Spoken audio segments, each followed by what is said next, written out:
It's November the 8th, 2024. I am Joel Pearl, no longer at Joel Pearl because I'm on Threads. I guess that's at Joel Pearl. And also I'm on Blue Sky, but Blue Sky doesn't really do that tagging method, but I'm still Joel Pearl there. Anyway, point is, you know who I am. It's time to get into the weeds. It's a wonderful Friday morning, a little clouded over here in Toronto, but the vibes are good because the chamber is coming. Jeremy Lambert is here. And he ain't done running. How you doing, Jeremy Lambert? Oh, that was look at you. You're a rhymer there. Regular poet, and I didn't even know it.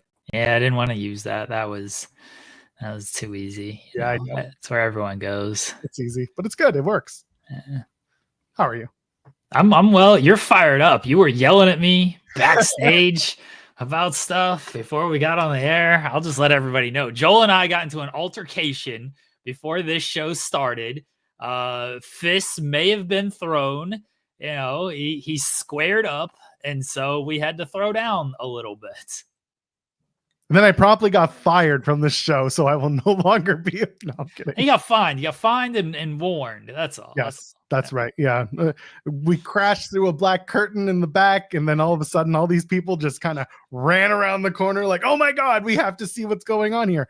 But some random person, they were there. They just happened to be filming before we even went live. Don't know how it happened, Jeremy, but somehow someone always outscoops. The legacy media always gets outscooped by some citizen journalist. That's just the way it goes nowadays.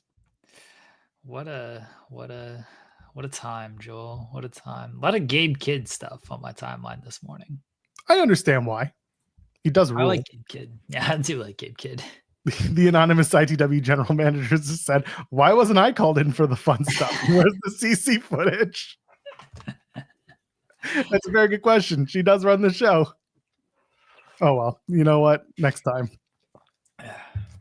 Sick and tired of these kids. They couldn't manage an effing giant tiger. The Canadians understand that reference. Giant tiger. We got a giant eagle here. Giant eagle and giant tiger are, I guess they could be pretty close. It's kind of like giant tiger is hard to explain. It's like, it's like Target, but it's a little more like low price. It's not a dollar store. It's somewhere in between. You know what I'm saying? It's not Kmart. It's not Target, but it's just, if you go from like the dollar store to Target, there's somewhere in the middle that maybe someone in the States, you know what I'm talking about, but that's it. That's giant tiger.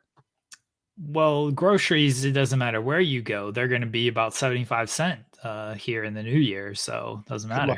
I'm sure the tariffs will absolutely follow and everyone's going to be sorry. I'm trying. Here we are. Hey, Elimination Chamber was announced officially. I've been telling y'all for the last few weeks in my own little ways, but it's true. Coming. You have. I've been making reference to it. Yeah. Elimination Chamber is heading to Toronto March 1st at the Rogers Center, the former Sky Dome. For those of you who are unaware, that is where Taylor Swift is performing next week. Really? Yes. I was unaware of that. It's the only big indoor, well, it's an indoor outdoor. It has the roof, retractable roof. That's the big stadium in Toronto that has, almost 70,000 seats. WrestleMania 18 was there. WrestleMania 6 was there. So this is the first time that WWE is running the Rogers Center, formerly the Sky Dome, since WrestleMania 18. That was 2002. I was 16 years old, Jeremy. They're coming back.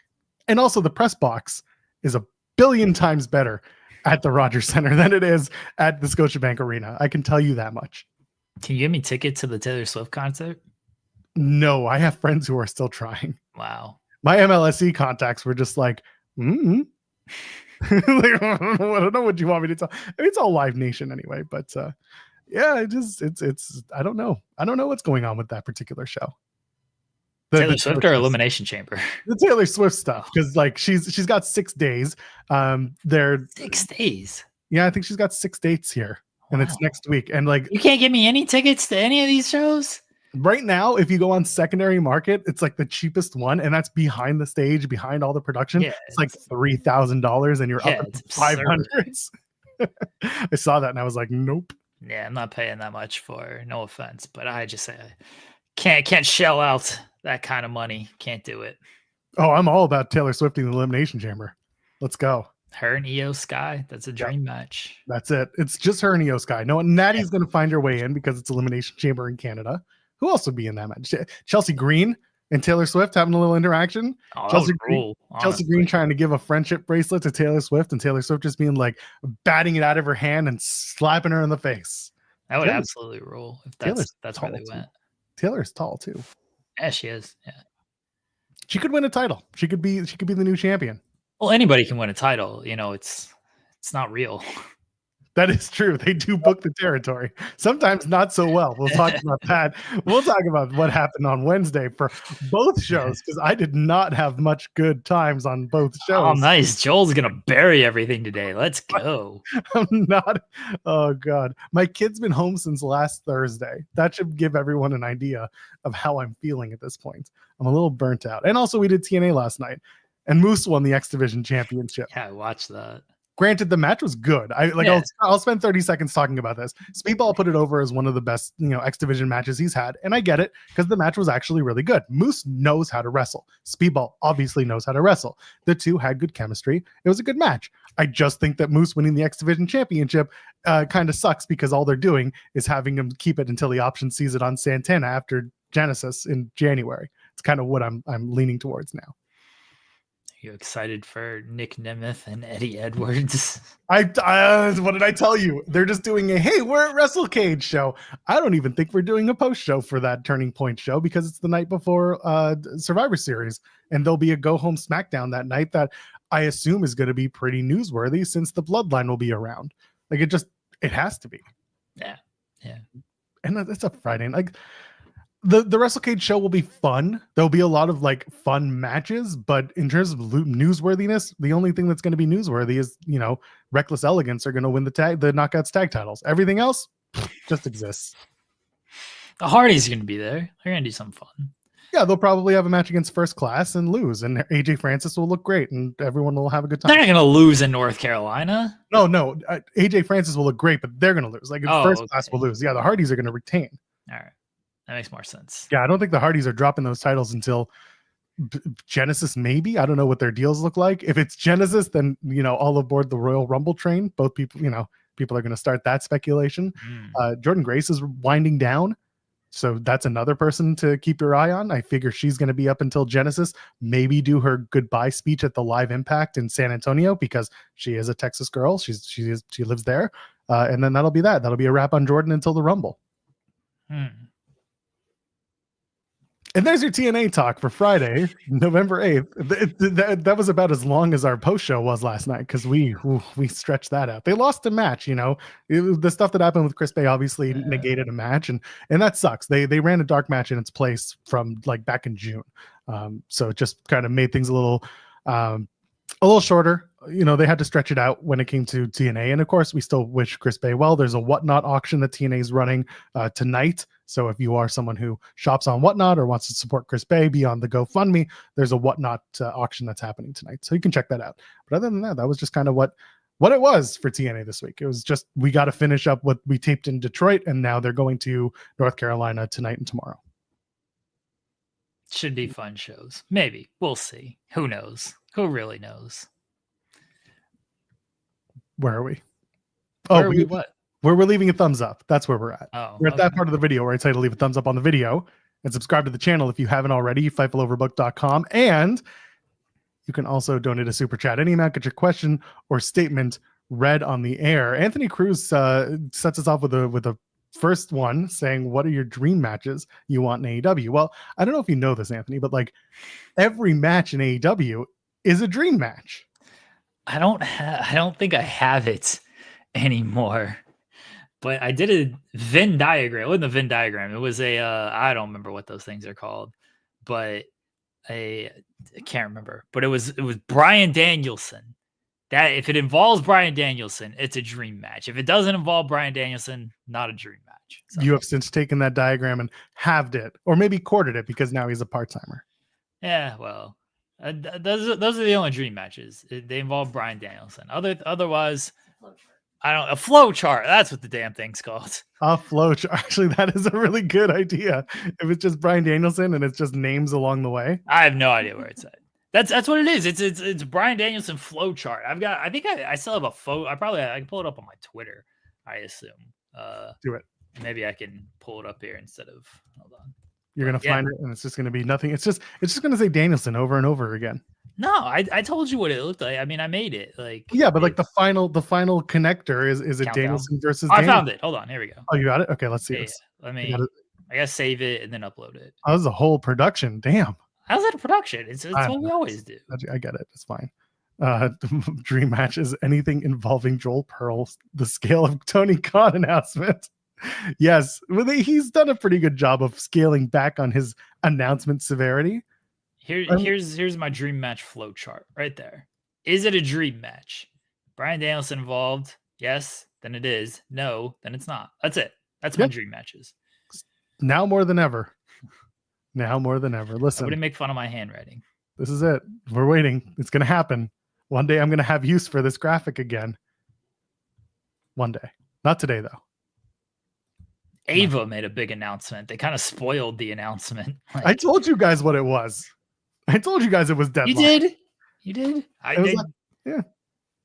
But they spoiled it beforehand. They ran a commercial beforehand. That I didn't see. Yeah. Canada either didn't show it or I was fast forwarding through it because I was watching each show in like 20-minute increments. I would just go back and forth based on what was catching my fancy, and I'd pause the other show and then catch up, and that's how I watched on Wednesday. Yeah, they ran a commercial at the announcement was, I don't even remember when, but they ran a commercial like 20 minutes beforehand because I did the article and then Ava comes out there and does the announcement. I was like, well, I've already done the article. Like, you didn't announce anything new. You repeated what the commercial said. Rob Van Dam showed up and did nothing. Got attacked. That's fine. And TNA Hall of Famer Rhino showed up. They had to rehash the match that Robbie E and Rhino had in 2010 at the ECW arena for a TNA house show. There's no fan footage. I'm sorry. I'd looked for it. But Robbie E and Rhino did have a match. Rhino won that match too. Moose, by the way, is saying option C means the X Division Championship isn't as important as the TNA World Championship. It's time to change the narrative. I'm going to make the X Division title the most important and prestigious title in TNA.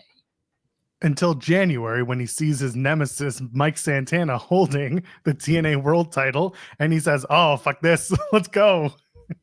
And he catches in option C, and that's it. Yeah. Because Moose has like 2 months now to build up this X Division title reign. He's doing the right thing by saying it, but like, people are you calling Moose a liar? Yes, frequently. But the point of this all is that Moose, like, how can I put this? Moose knows what this reign is about, and also fans know that TNA is like top notch in 2 ways: the Knockouts division and the X Division. So like, he's got to carry that X Division now in a way that people need to talk about it, because the main event scene in TNA has been kind of spotty. We talked about this. They had the 6 men in the bottleneck have to go out and have a match at Slammiversary, and then they split up the bottleneck and they messed it up with Joe Hendry, and now they've got what they've got. So like, you've got Macklin and Alexander kind of feuding to the side. You've got Santana working on his ascent. You've got Nick Nemeth trying to turn heel without showing you that he's turning heel, even though he is. Like, there's enough going on that Moose has to make that title prestigious while Nick Nemeth turns heel. So many heel champions. And the Knockouts division is also rebuilding. That's the other thing.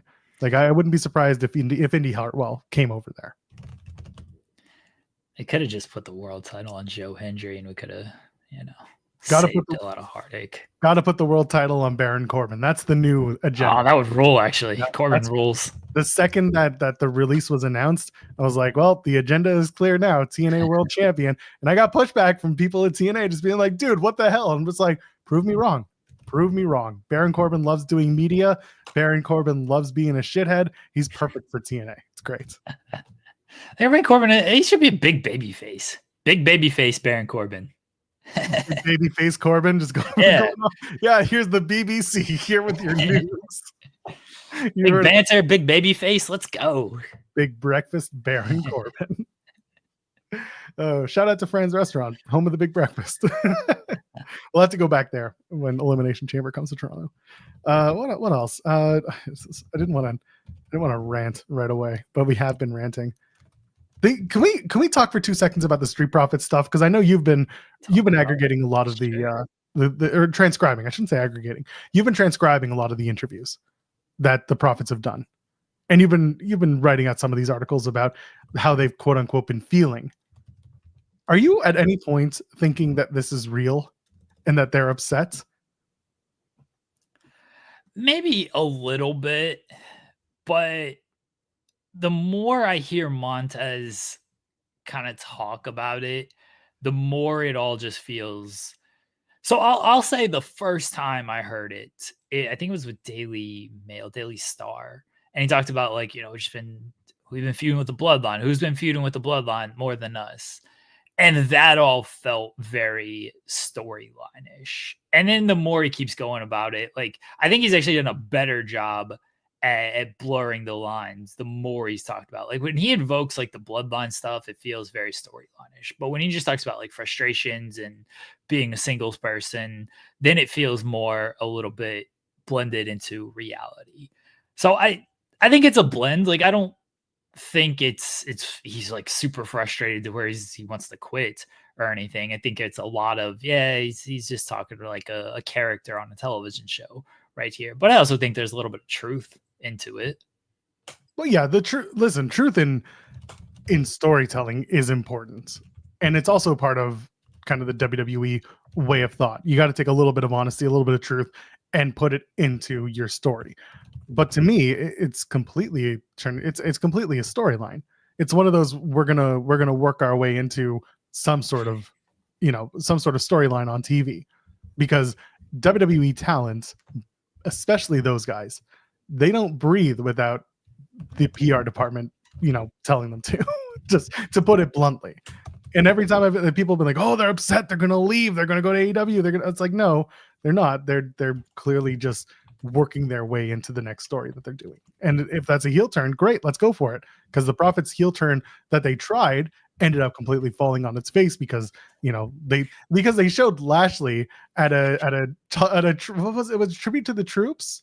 It was a SmackDown where it was like military service, and Bobby Lashley was the heel. And what did they do? They presented Bobby Lashley as a former serviceman, and they were like, "Oh, now we have to love him." At that point, I was like, "Why'd you do that? Why'd you bungle this entire baby face heel turn?"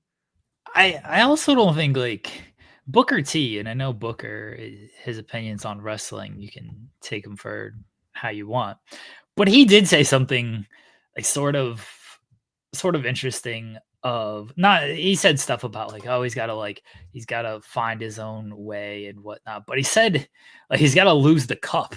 And I thought about it. I was like, that's not entirely like wrong. Like they had like their theme is so upbeat and just like bring the swag. Like, yeah, let's bring the swag like nobody can. What about? I don't mean to brag, but I bring the swag.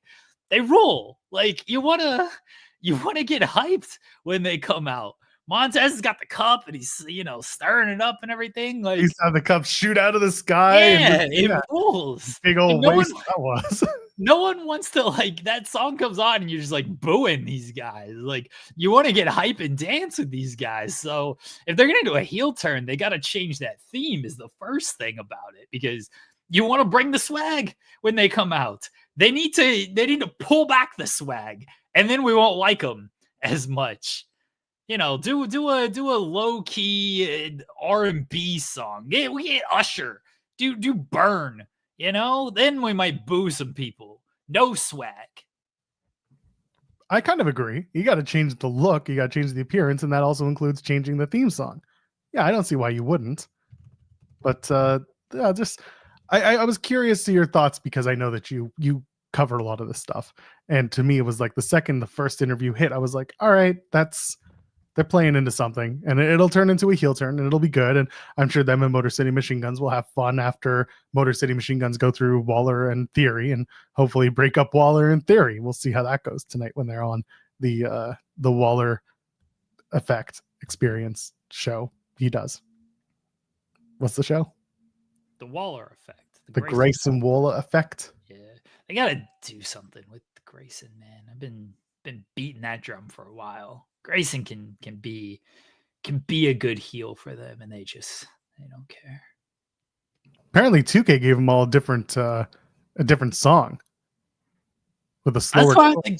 That's fine. Like you got to do something to do it. I don't know if they're gonna turn heel or if they just do a breakup angle.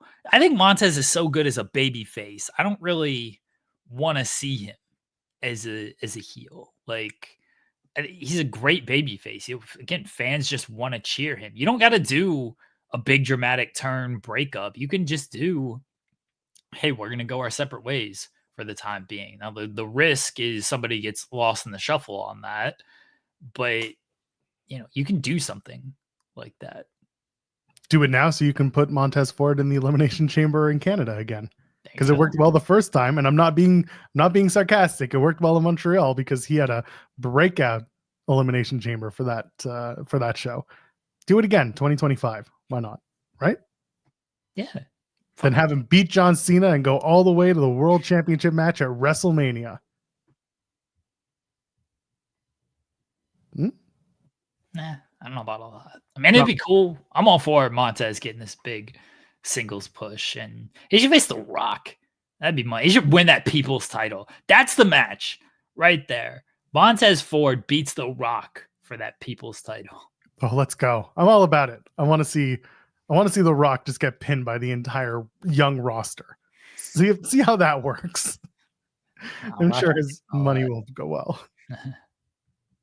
Oh my God. Should we talk about NXT real quick and then we can jump into AEW talk? They won the ratings. It's over. It's over. You were right. Mud. You were right. 30-year nostalgia.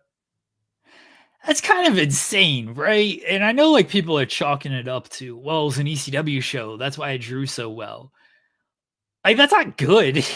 That's not good that this 30-year-old nostalgia show drew better than this AEW show. Not only that, but when you look at who was on this show, it's not like they brought in names that you don't see often. Bully Ray just had that match of the year contender against Jinder Mahal at Maple Leaf Pro. RVD's wrestled a handful of matches on AEW since then. Dawn Marie was a guest ref. Nunzio works MLW. Like, Francine was just in the crowd. These aren't people. Rhino. No, Rhino does TNA. Just got inducted to the TNA Hall. Like, these aren't people that you don't see on TV. They brought in people who are fairly active and prevalent still in the world of wrestling. It's not like it was like, oh, the Sandman is coming. When was the last time we saw the Sandman on TV? When they were running that Robert Stone gimmick, I thought, like, the lights went out and I was like, oh, Sandman. And it was Rhino. I was like, oh, of course it's Rhino. And like, I love Rhino, but Rhino's an active wrestler. Like you said, he's in the TNA Hall of Fame, but he still wrestled that same night. I kind of laughed and I said, all right, well, I guess that's as good as it's going to get. And you're right. They just kind of brought in a few names, and you know what? They picked names that WWE fans would know. Hence Rhino wrestled in WWE for a time. RVD obviously made it big in WWE, won the championship. Who else was there? Dawn Marie was there. She did the Al Wilson storyline. That got her over for a time. Francine was just in the crowd. So they didn't really, it was more like, hey, remember Francine? She's still here and we like her. And that was that. They just kind of let wrestlers who were WWE superstars, to use their vernacular, have their moments. Except for RVD, who just kind of showed up and did whatever that was. Oh, and Nunzio, the FBI were part of WWE for a time as well. They didn't get Sandman wasn't there. Sabu is not somebody who's regularly making television appearances. He was on AEW like 2 years ago, but that's about it. Like, those would be names where it's like, oh man, they actually brought back people we have not seen on TV all that long ago. Rhino, literally on TNA television, a pay-per-view, their biggest pay-per-view of the year, wrestled and got inducted into the Hall of Fame. And it was on the free part of the pay-per-view too. He was on the countdown on YouTube. Like, it wasn't like you had to pay to watch Rhino that night. Yeah. He was there 2 weeks ago. RVD was on AEW television multiple times over the past year. Bully Ray is on some show every single week. Yeah, it's called Busted Open.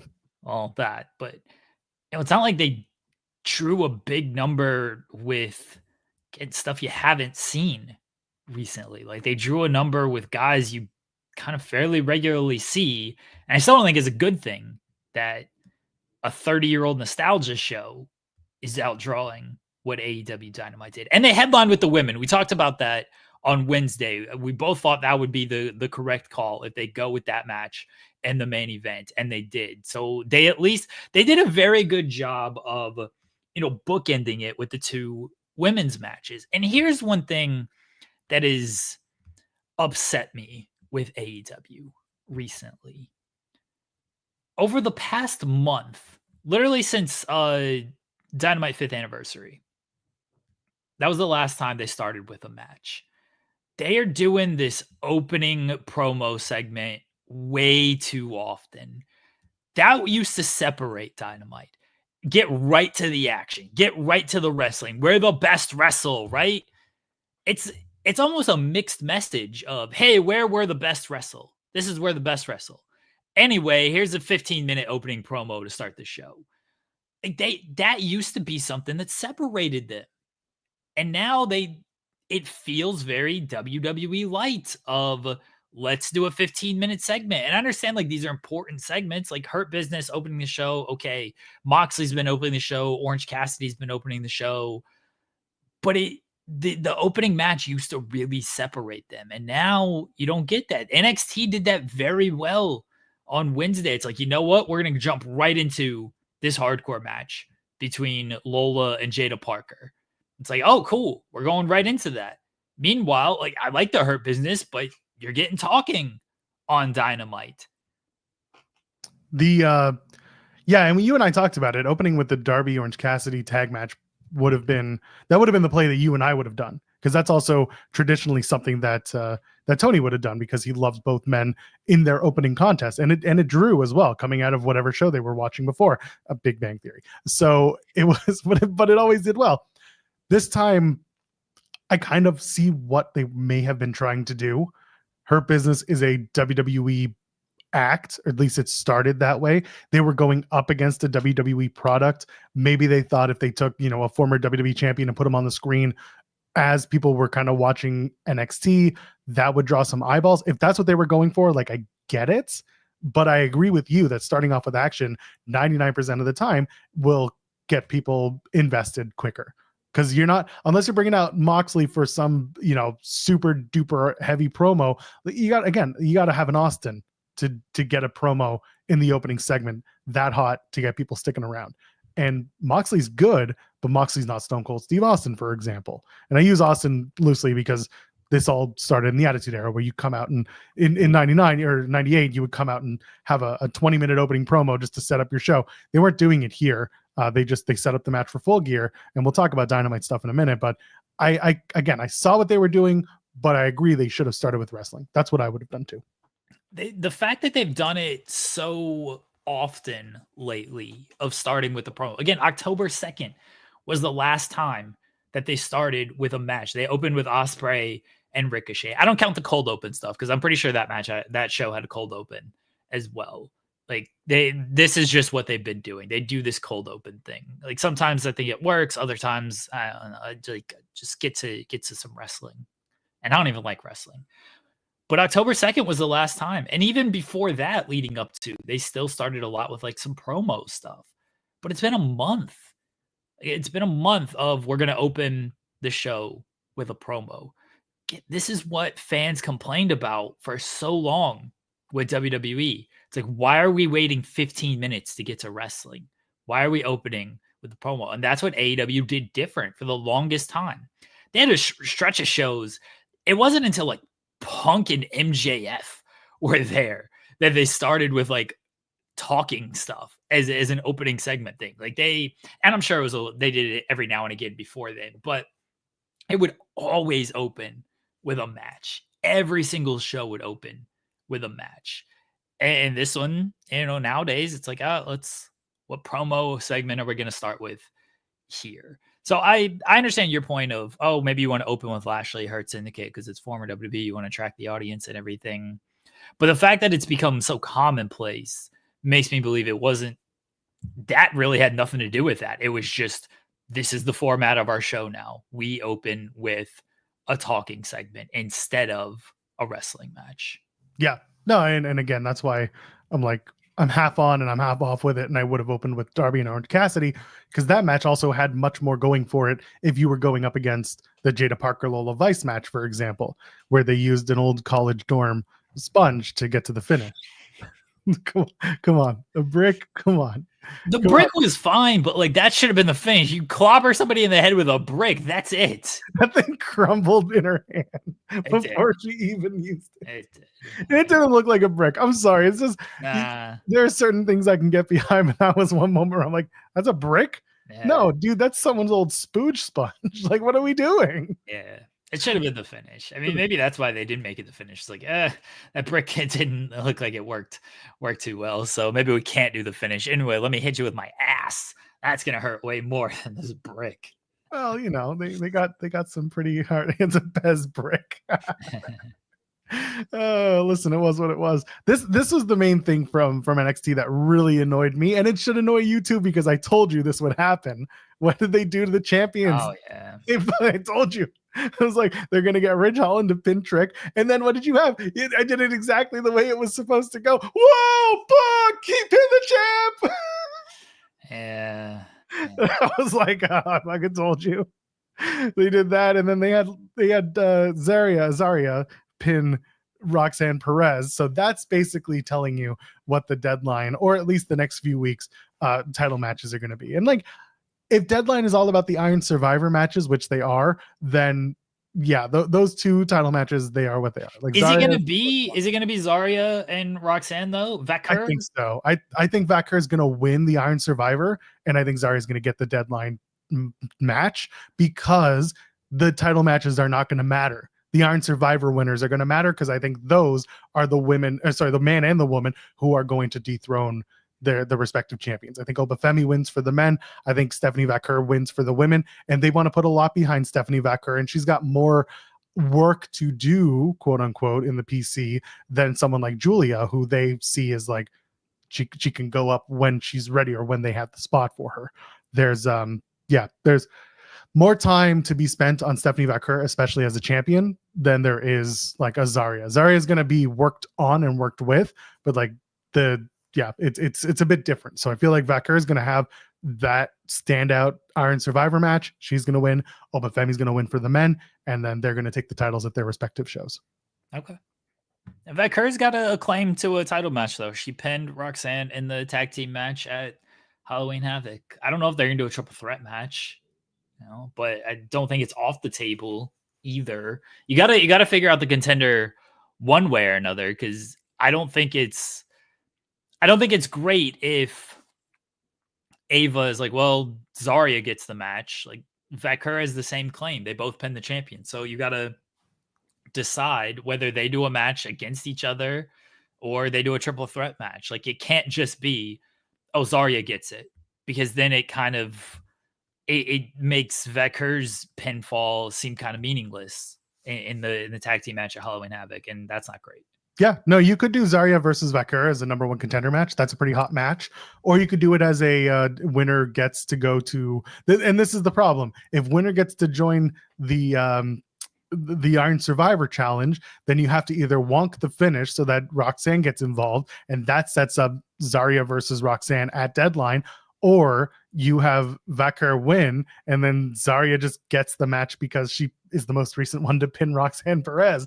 So like there are ways to do it, but nothing looks that great other than doing Zarya versus Vaquer. Vaquer losing isn't such a problem as long as she's already qualified for Iron Survivor, because losing a match doesn't kill you if you're trying to set up a number one contender like Zarya, and that would be okay. But you can't do something like the winner gets to do this match that has number one contender implications, and then the loser is going to get the title match because the champion got involved hypothetically in the match that's set up. It'd be weird. Will makes a good point of maybe Roxanne puts her title on the line in Iron Survivor. We haven't seen that. That would be an interesting way to go about it. It feels lazy to me, only like from a booking standpoint, because because this is again what happened. This is go back to Slammiversary. Moose held the title for 2 years, and everyone was like, whoever wins that match, whoever's going to become the champion, is going to get a big rub out of this. Roxanne Perez has had that title for a long time. For someone to just randomly win by having more falls than Roxanne it's not really as impactful for the NXT Women's Championship. So I'd rather Roxanne drop it one-on-one on her way to main roster, which would happen around Royal Rumble time or even after that, because I don't know what the timeline is for her.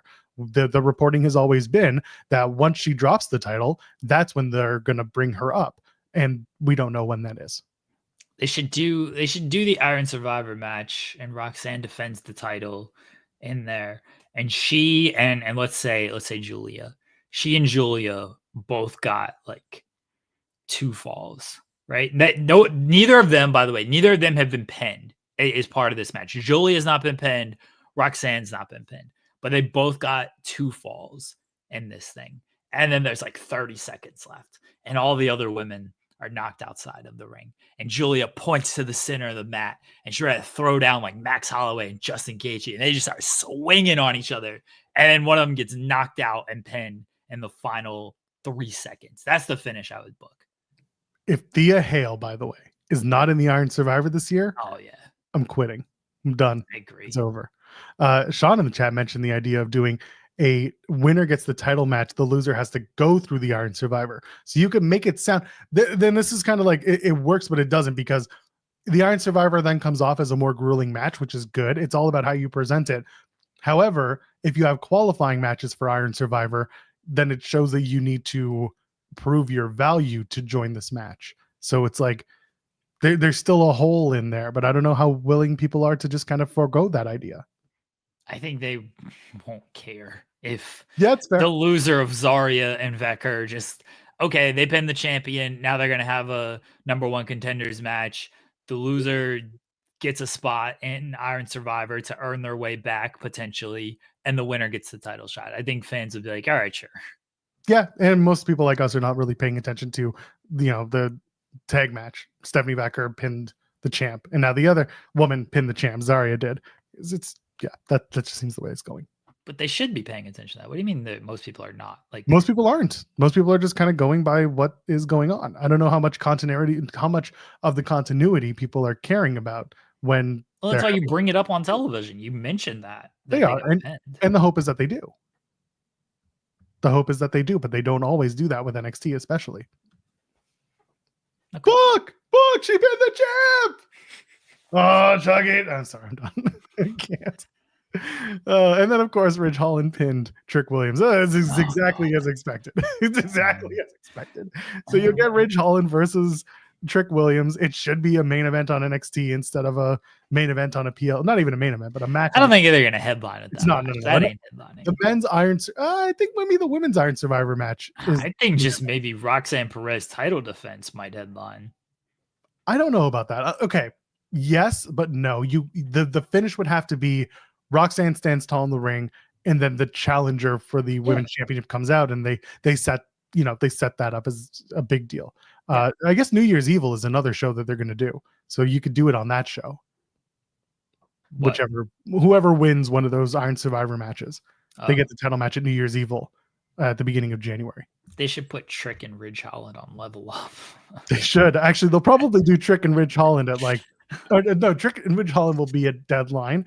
They'll do maybe Obafemi and Trick at New Year's Evil instead. Ooh. I don't know. Maybe.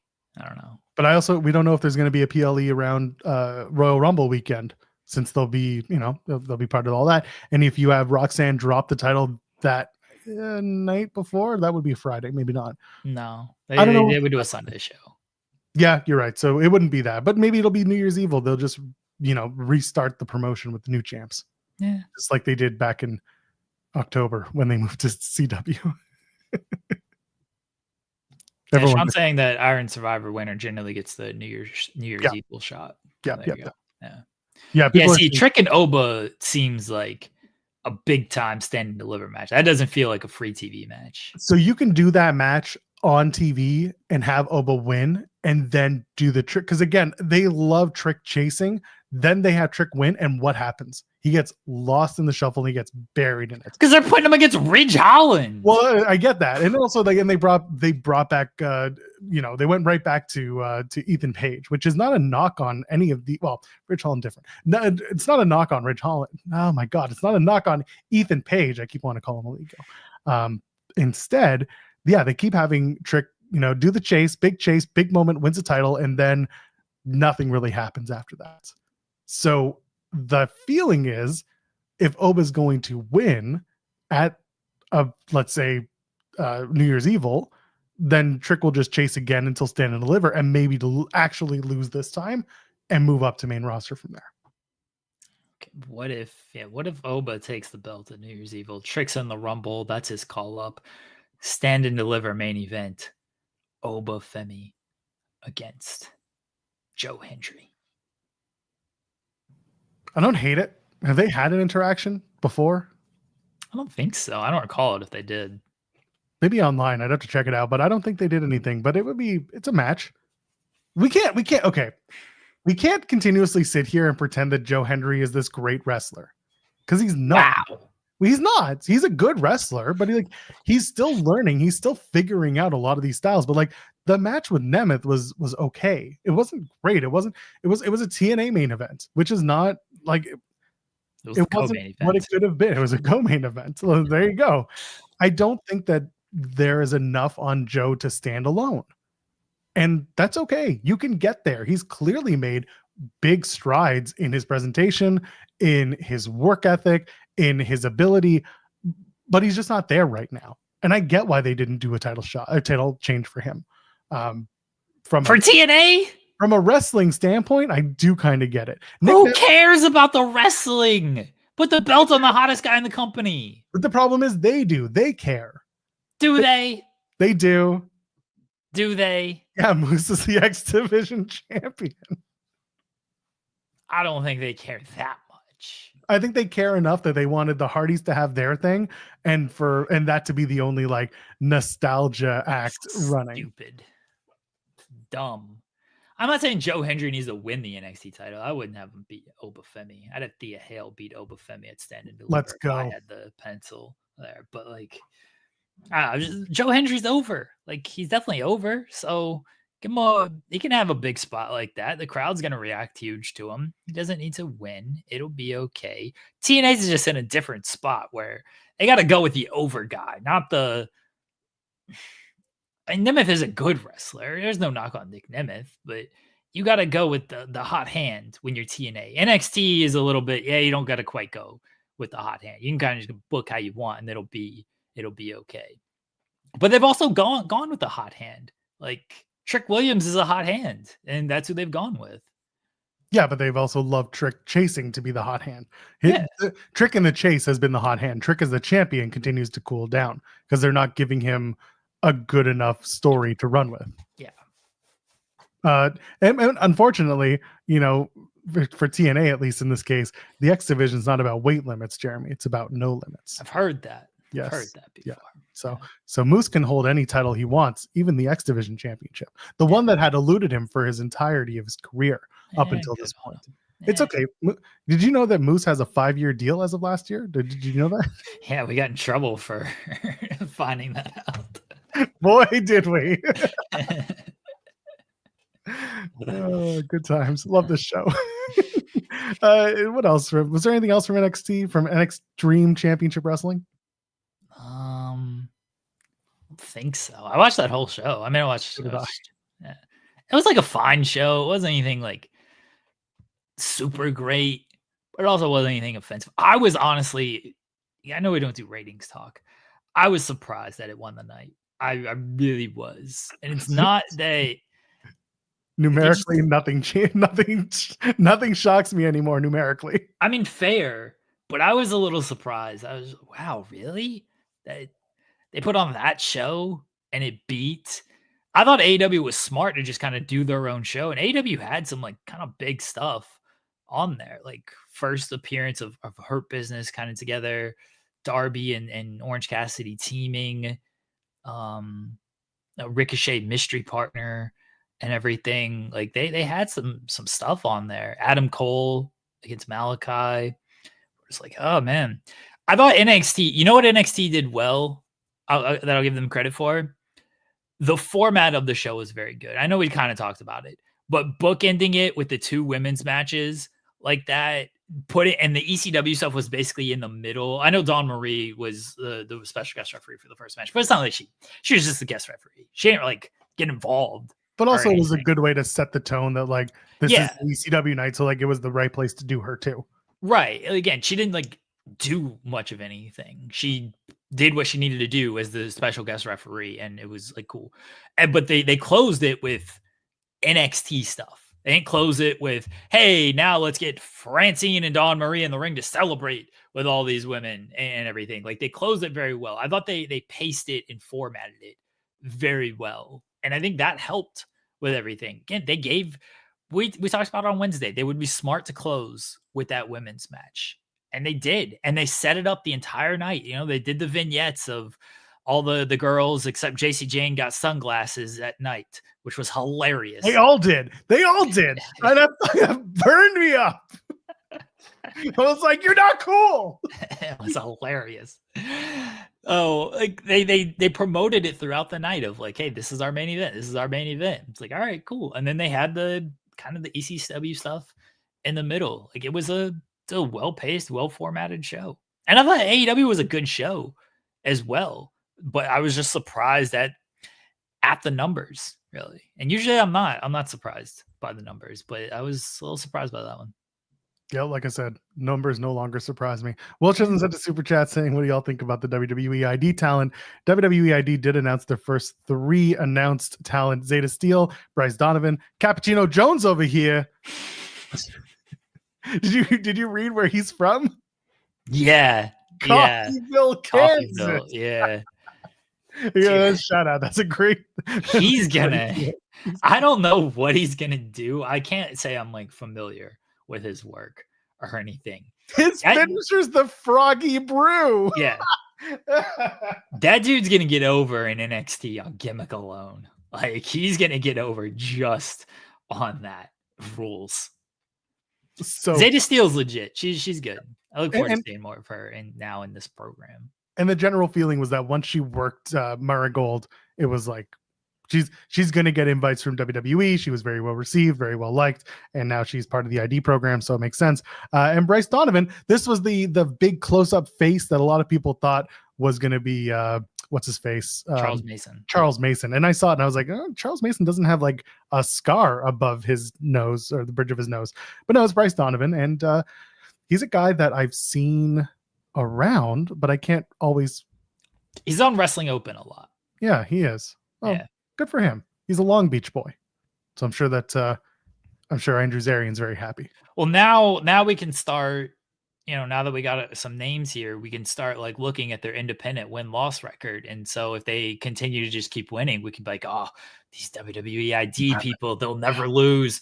They're just going up. Look, I got my WWE ID. That doesn't work for me, brother. It's a library card. It's just, I've got someone should actually make that like a gimmick of, because Ali was doing that, right? What do you think Big Ben Bishop's doing right now? Oh, yeah, Big Ben should 100% do that. He should be part of the program, and then he just goes to all the indie shows, and he's like, doesn't work for me, brother. WWE ID. He just wins all these matches. That would rule. There are plenty of little independent promoters who are also champions of their promotion that already have those, and they just don't need ID for it. Yeah. My payment is ID enough. Zeta Steele is taking on Masha Slamovich at a show in a few months. Yeah. We'll see what that's going to be like. But also WWE and TNA have a talent exchange. So, I mean, I don't think they're going to let the Knockout champion get pinned. But also Masha does get pinned sometimes. So who knows? I don't think it's going to be as big of a deal as people are making it out to be. Well, we'll see. We'll see if all these people, if these guys are taking losses, guys and girls are taking losses or not in the coming months. Make them big time losers. Just make them the biggest losers in wrestling and see if people catch on. I think Big Bill was talking about this on Jericho's podcast of when he got called in for the Wardlow match, and people were like, oh yeah, they called me, and I think they were surprised that I was going to take the loss. Like they weren't sure if I would do that spot because it would be me losing. And he's like, I don't care if I'm losing this match. Like he's not a contracted wrestler at the time of the Wardlow thing. He was with TNA. He's like, what do I care if I lose this match? It's a nice spot to be in, and we'll see what happens off of that. I think wrestlers should Jeremy, care. hold on. Okay. They should care, but hold on. I was thinking of rebranding you. I wanted to call you the Big JL. What do you think of that? Is that okay? Would you do that? Am I related to Jerry Lynn? Sure. You would be Big JL, but is that a cool name? Would you want to go with that? That's the idea we have for you to start working in wrestling. Is that okay? Okay. You're okay with that? Is that okay? Sure. You clearly don't get the bit that I'm trying to say right now. I don't know where you're going with this. You're supposed to say, I don't know about that. It feels a little weird. I'm not a big fan of that. We want to call you Big Jeremy. I think the name kind of sucks anyway. I get it. It's Tony Khan's idea. Big Bill. I think the idea sucks until I heard it was Tony Khan's idea. Then it was a great idea. I got it. It took you long enough to get there. I got it. Sorry. I needed to derail your point just to make that joke that was completely sure. I think the wins and losses, like, they matter to an extent, obviously, but I don't think they matter too much on just various independent shows.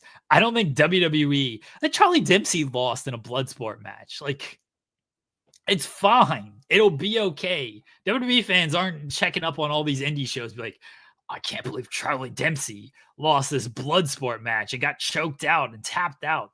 I'm never going to root for him in WWE again. It's like, nah, he just goes on. He wins the Heritage Cup and no one really cares that no one remembers that he actually lost this thing. Like, it's okay. Bozilla should be in the WWE ID system. I forget who said it, but it's probably like, I would say it was probably like Hall or Nash but they also would do like, I care if I win and lose. Somebody was like, they pay me. I go like, hey, you're losing tonight. And I go, is the money the same? Like, yeah. Like, all right, cool. Like, that's it. Is the money the same if I'm winning or losing? Yeah. All right, fine. Beat me. Well, we'll talk about people who don't feel that way in just a few minutes. Will Chisholm sent to Super Chat saying, I think Roxanne holds it until Stand and Deliver, has a year run, and Julia bests her where she saw Roxanne win the title, or beats her where she saw her win the title. That's a good shout. I don't know if Julia is the next one up. I feel like they really have something for Stephanie Vaquer, and they'll want to do Julia and Stephanie for sure. But it's a good little title story that you could tell, having Roxanne drop it to Julia. If you want to add your thoughts.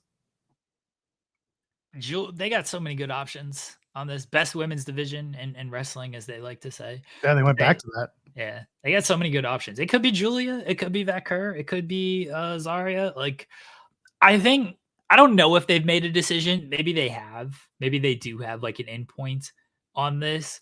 But I also think they might slow play it and be like, yeah, let's see kind of who really the crowd really takes to over the next couple of weeks and months, and then they might make a decision based off of that. Yeah, exactly. See who gets over and who people actually like. I like taking a nap right now. I'm tired. Okay. An hour left in the show, Joel. We got an hour to go. Jesus Christ. All right, let's pack it up. Go home. Good night, everybody. Have a great weekend. Go watch SmackDown. What else is on the docket here? You want to talk about Dynamite? I guess we're done with NXT. We did everything we could. Got our 600,000 out on it. We got to apparently talk about this thumbnail that you have created. Yeah. Okay. First of all, overall Dynamite thoughts. I thought it was a show. I thought it was a show that existed, and it didn't do a lot for me. Nothing made me want to run through a wall. Nothing made me want to, really love everything. It's good to see Will Hobbs back. Didn't really love that they then sandwiched it with the return of Will Ospreay at the same night. I wish they would make some things more special. It was good that they tied up the Hobbs storyline and been like, hey, he was in the Callis family. Now he's not. Contract expired. Like, at least they tried. I give them that. It was still kind of hokey to me, but they did it. So I like that they tried it. But I just don't really love that they then brought out Ospreay afterwards and kind of stomps on Willie Hobbs coming back and having his moment. That was my kind of feeling about that.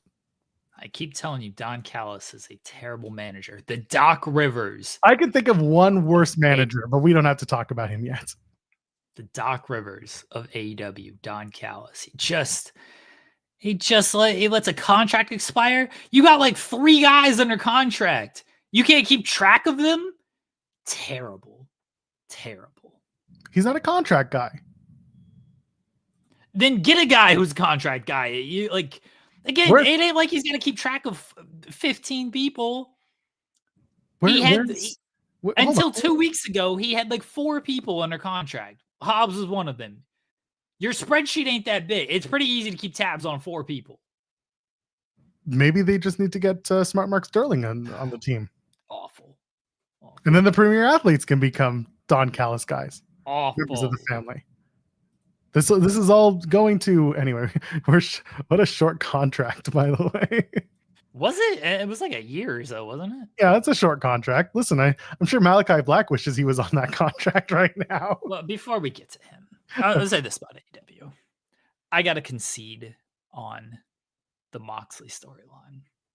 I got to concede that it's just not going to be what I was hoping for. Fair. I'm not saying it's bad. I still think there's some good stuff there. Me wanting it to be an overarching story, it clearly isn't going to be that. It's going to live in its bubble like everything else does generally in AEW and wrestling as a whole. This is not an AEW thing. A lot of wrestling just lives in its own little bubble, and then, everything, other stuff happens around it in their own little bubble. I wanted it to be bigger. I wanted it to be an overarching story on the show where other people who may not be involved still referenced it or cared in some type of way. And it's not going to be that. And that was very clear on Wednesday when, hey, we got a cool babyface group. Look at all these top babyfaces aligning to go after Don Callis family. You got a guy attacking AEW, holding the AEW title hostage, saying, I'm taking over this company. And here's Ospreay, Hobbs, Ricochet, and they care more about, and Mark Davis, and they're more worried about the Don Callis family. It's like, it's fine. AEW's under attack. It's cool. We're not worried about that. Don Callis is my main target right now. You got the Hurt Business who come in. They're going after Swerve. Swerve's going like, it all lives in its own bubble, and that's fine. Again, that is generally pro wrestling. I'm not saying they're doing it wrong by doing this. My hope was different, and it's just not going to be that. I think that's fair. I think that's very professional. No, it's very mature. Private Party, they were part of it, and then they beat the Elite, and now Private Party just they're worried about their tag team titles now. They're worried about the 3 teams that are going to qualify in the little gimmick. They don't care as much about what Moxley is doing. Daniel Garcia is worried about Jack Perry. That's his focus. Like Moxley is feuding with Orange Cassidy and Darby Allin. That's the feud. The Dark Order geeks are losing every week still. The Top Flight geeks are losing every week still. It's okay. Action Andretti's going to make a splash real soon. Spoiler, he loses every week still. Like nothing's really changed on that. It lives at the Death Riders. Like they're not NWO. They're another faction in a promotion that has 3 other good heel factions right now. Hurt Business and Don Callis family. All 3 of them are 3 factions that are kind of doing the same thing, but in a different way, but they've all got big feuds kind of going on, and they're telling you they're important, and they are. But my hope was bigger for the Jon Moxley stuff based on how he took out Bryan Danielson, based on I'm taking over AEW and the overarching story that I thought it could have been. And it's not going to be that. And after Wednesday, I've accepted that. I think also that there's a difference between the story, that the faction and the stories are important, and one faction with one story is more important than the other 2. And that's the presentation that I would like to see, is that one story is more important than another one. That Hurt Syndicate is important, but it's not important as Death Riders. Death Riders is important. It's number 1. And then just underneath that maybe is Don Callis, because now Callis is getting involved in some way. It feels like they're trying to move a lot of parts needlessly, and that's more my frustration with it as well, is that Moxley is number 1, but he's not number 1 all the time. He sometimes is 1A, sometimes he's 1C, sometimes he's 1Z. Like it's a bit convoluted. And it's not even that it's convoluted in a confusing way.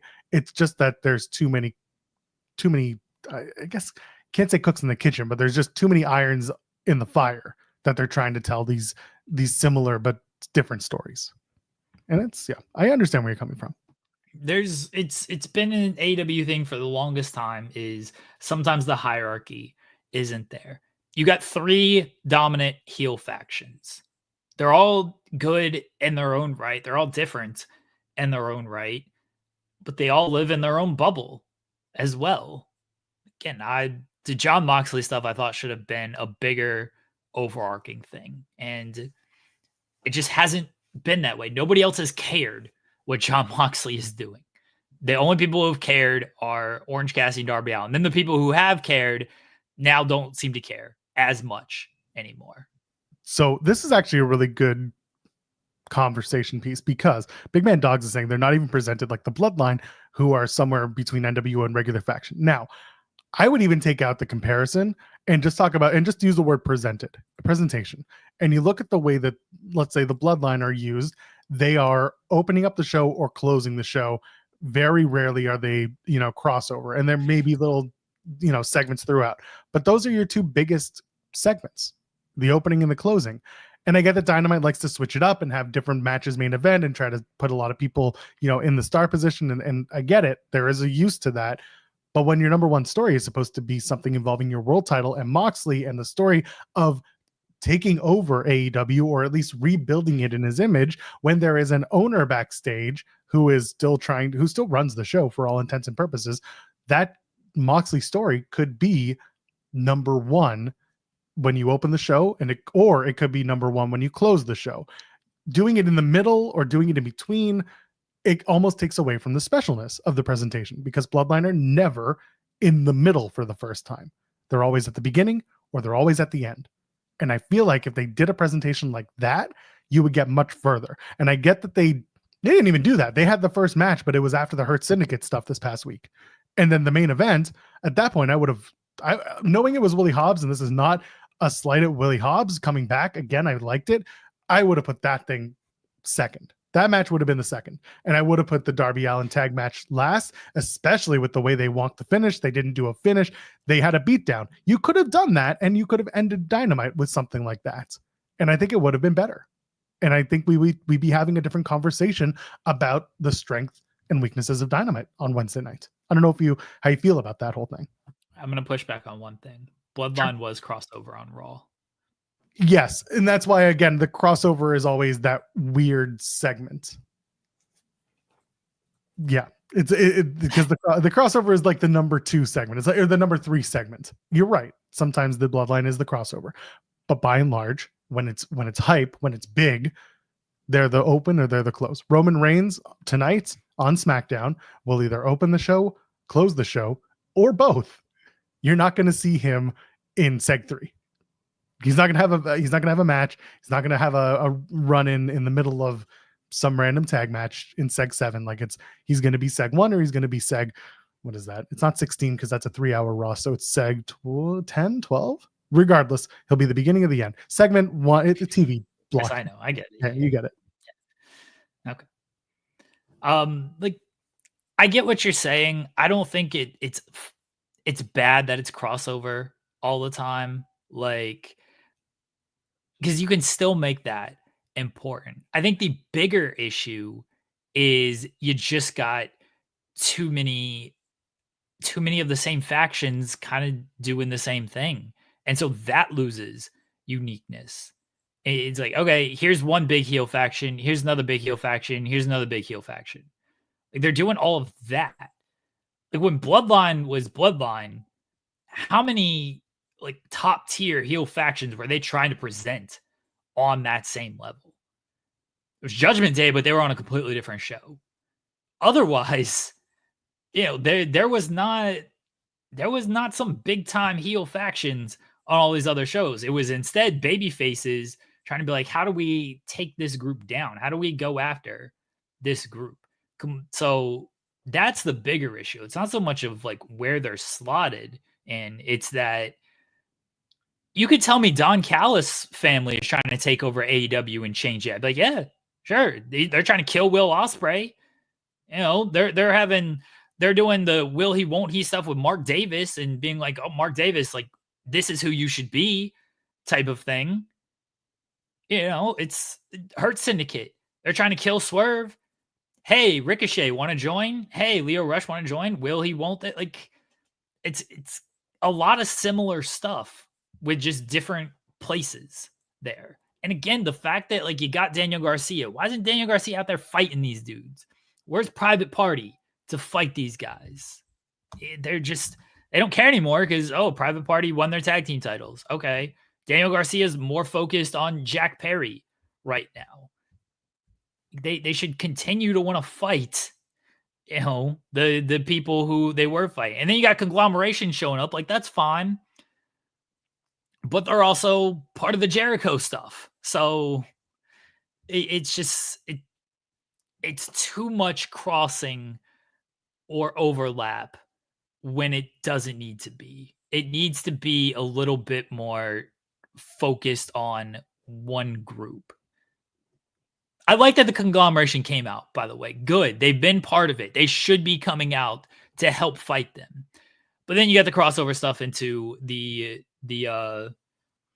oh, by the way.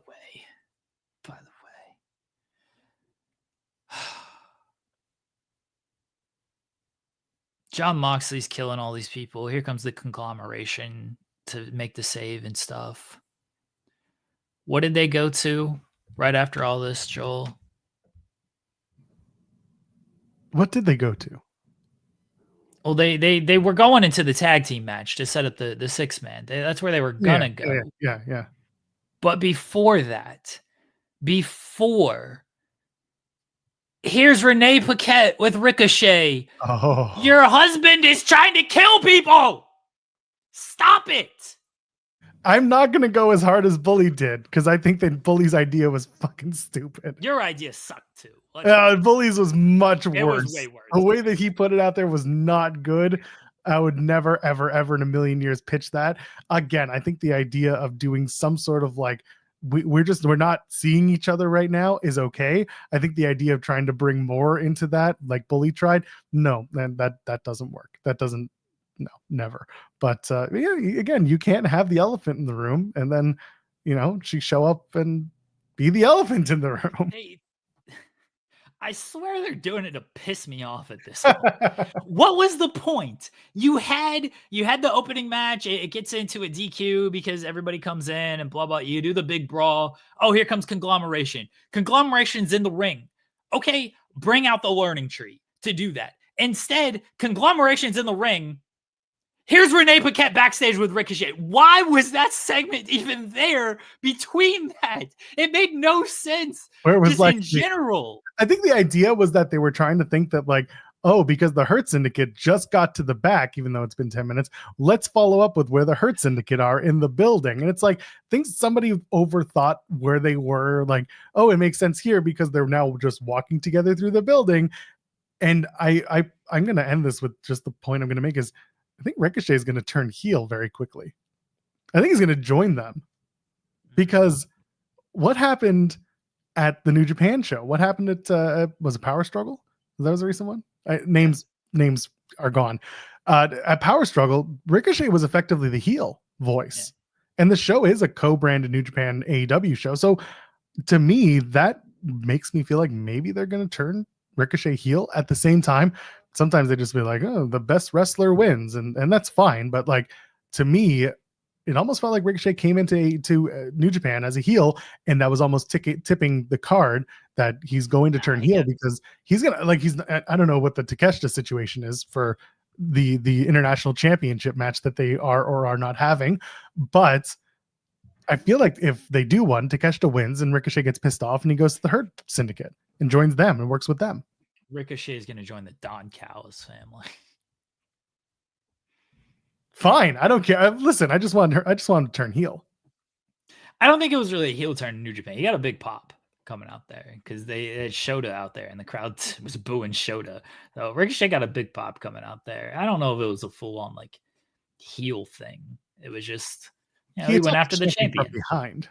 Yeah, he went after the champion. A little bit, but what happens on New Japan television doesn't live on AEW television, as we learned with Kenny Omega. Yes, and also with. Can we talk about the Okada voiceover real quick? Sure. Did somebody tell Excalibur that his cat died before he did the voiceover? Because Jesus Christ, he was sad. Yeah. And promote this man who keeps calling everybody bitches. Kazuchika Okada is a former IWGP World Heavyweight Champion. Riki Choshu is also a phenomenal wrestler. We love the Continental Classic. The Continental Classic was staged to begin November 28th, live on Dynamite from Chicago on Thanksgiving evening. I watched this man scream and shout throughout the show. What the fuck was that?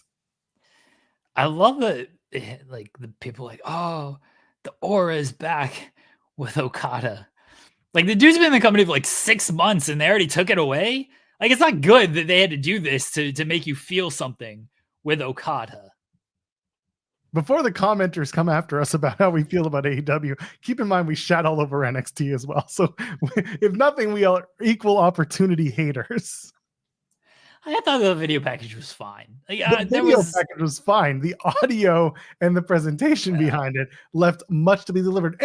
But here's the thing. I believe, and this is my feeling, wrestling is entertainment is a full package experience, and that includes the audio. That's why I mentioned things like overhead boom mics or using a stick mic or using like what you're supposed to use. That's why I give shit to creators who are using lav mics in interviews instead of using stick mics like I use. Like, you're supposed to do that because the experience is that things sound proper and things sound as they should in the real world. And that sounded Bush League. And I'm excited because AEW did announce that they are working to a new streamlined production experience, which is great. There's so much potential with that, with what Mansouri is working on and what their new trucks are going to be like and what they can do. They got to get there though. They got to fix little issues like that. It feels like someone is editing this audio using their like Apple earpods, not their AirPods, but like the old earpods, and they're not sound neutral. They're not good. Like, just someone with better ears has got to work on these production packages because it's just not up to par. It's just not up to snuff. And I mention that often. They did it for like 1 week where it sounded good in the back, and like by that Wednesday they were back to normal, and that annoys me as a fan. You're a hater, Joel. Just a big hater. So much shit here. MJF is another one that I want to tear up about this shit. MJF just doesn't do anything but just like watch AEW. Kind of rules. In 24 frames per second, while the rest of the show is shot in 30 frames per second, and they're still trying to present the show as if it's live and where MJF is, and live where, like, this is the other production. This is the other TV guy in me that's like, stop it. You're not like, this isn't cinematic. You're not important in this cinematic universe of like, I'm watching the TV show and then it cuts to me in my room with my brandy and I'm brooding and dark. And you've been in the same place with the windows closed for 3 weeks now. And like, you made the call after the Adam Cole segment that made it seem like it was live, but you're shot in a different formats. The show is not like, the presentation should not be different from the presentation and the remote. Like, in the arena and where you are should be streamlined, similar if you're going to be quote unquote live in between your segments. Again, this is a production issue. Some people are going to be like, why are you complaining about production? Well, it's like, because other companies don't do this. People gave WWE shit about the whole Roman Reigns and Cody Rhodes meeting at Georgia Tech on the field. They thought it was too overproduced. And I get that. They were trying to go for gravitas and maybe it was a little overdone. But like, this is one thing where you can't get away with this. If it's going to be a live segment, or at least a portrayed as a live segment, you can't do a different frame rate from the live arena to the produced segment. MJF's webcam just isn't as good. His webcam's better.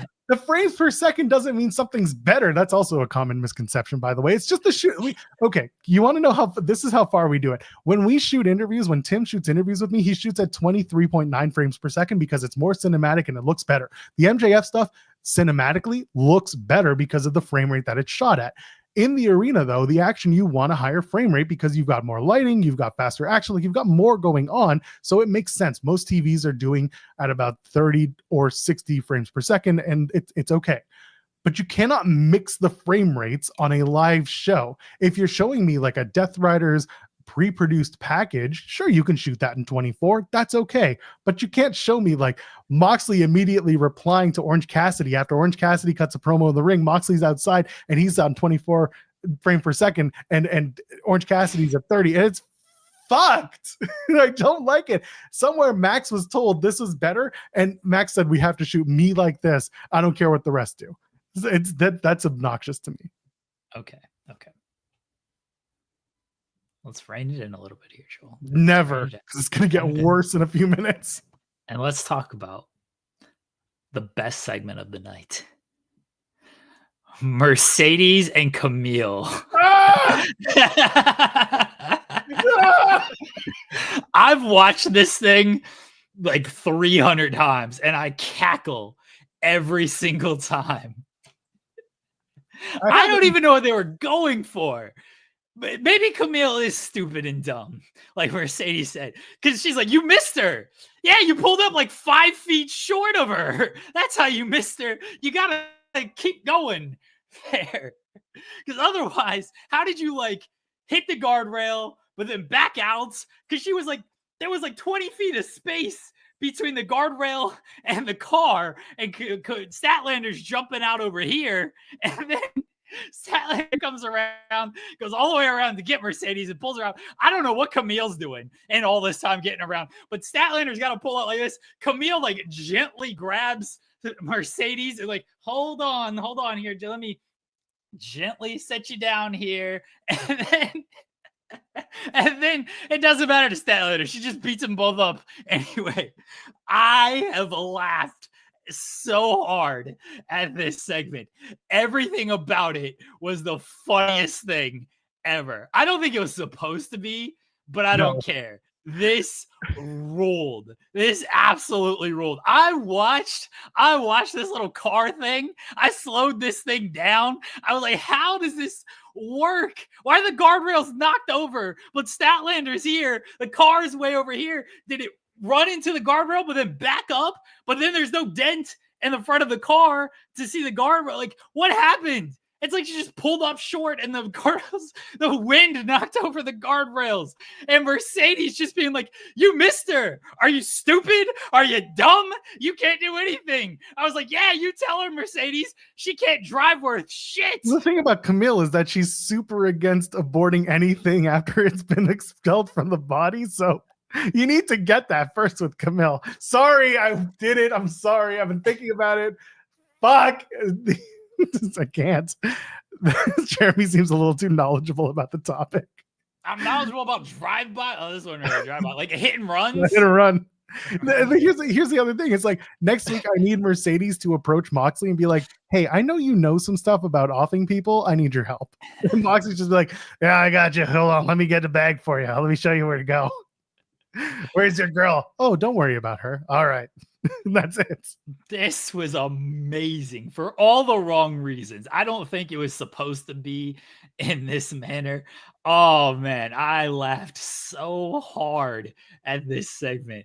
Like this rules. This is the kind of terrible stuff that I love. It wasn't good. I'm not going to pretend like it was good.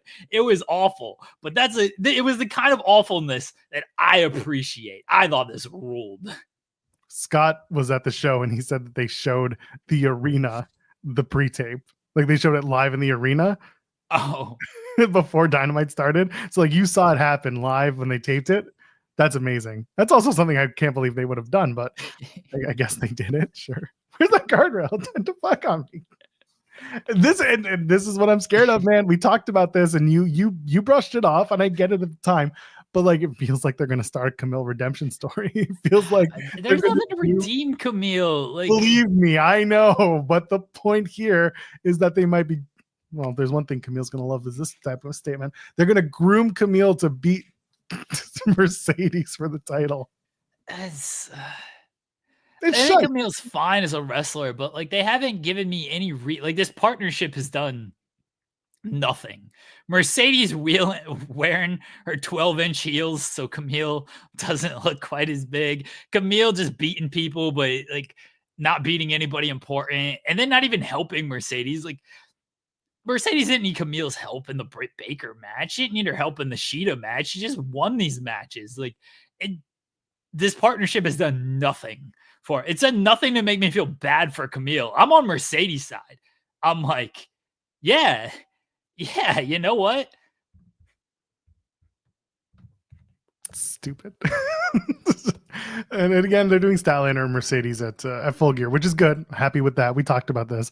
The idea of doing Statlander coming home, having a match, good production, good promotion. That's fine. And we'll see where they go from there.